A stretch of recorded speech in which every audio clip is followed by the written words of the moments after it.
Some things are just meant to be, like coffee and cigarettes, beer nuts and beer, and motorbiking and DR650s.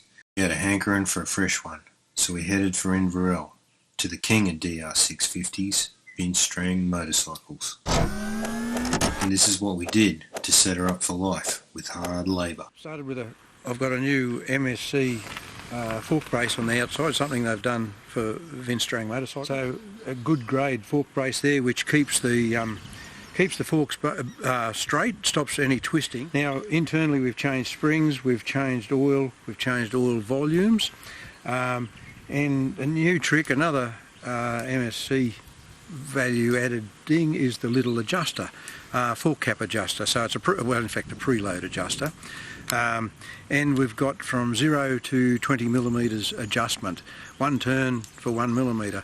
So it just means that if you've got a big load, you can change it, firm it up perhaps a little bit, or if you're just commuting, you can back it off with a lighter load.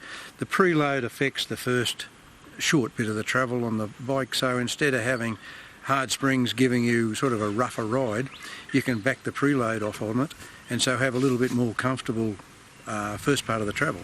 To make the thing look proper, DR650s are supposed to have stain tunes on them.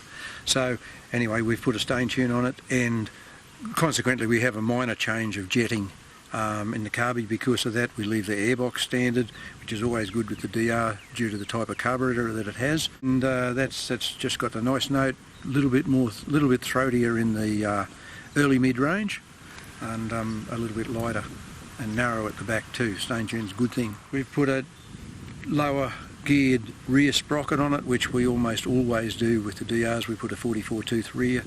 That just gives them a better low first and second range, better 90 to 110 kilometre an hour, like overtaking speed, overtaking sort of gearing.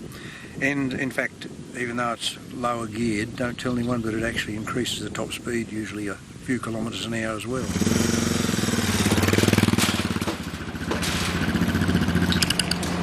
And as the sun set over western New South Wales, there was nothing left to do but load the DR into the back of the ute, tyre down and head for home. It feels good to be back on a DR, and you know what? I reckon we're going to get along just fine.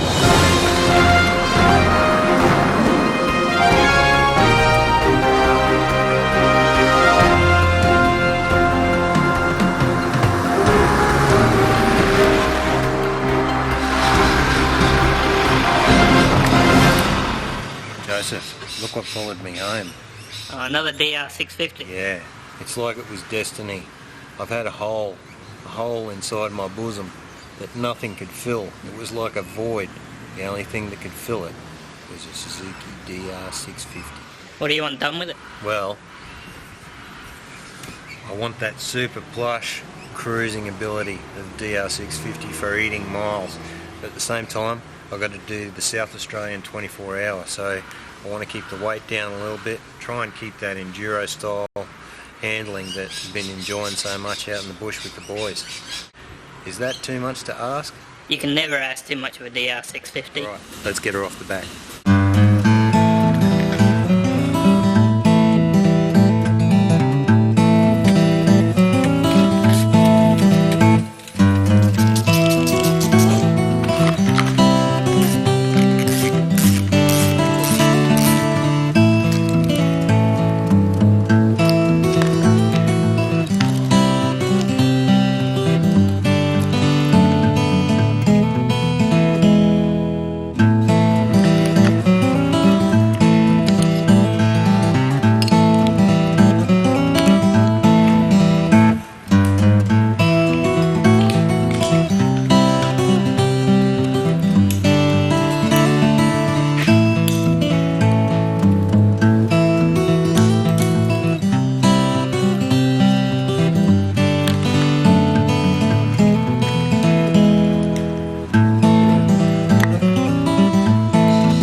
Last of all, John Morehouse ergo seats, modified the stock seat for about $240. A V-Strom rack from B&B bolted straight onto the grab handles, with a little bit of persuasion, and Joe modified the stain tune mount so it fitted around the Barrett racks. Last of all, we headed to Rob Turton from Tyres for Bikes. He fitted a Motoz Adventure Tractionator on the back and a Motoz Enduro ST on the front. And after that, there was nothing left to do but load her up and go riding.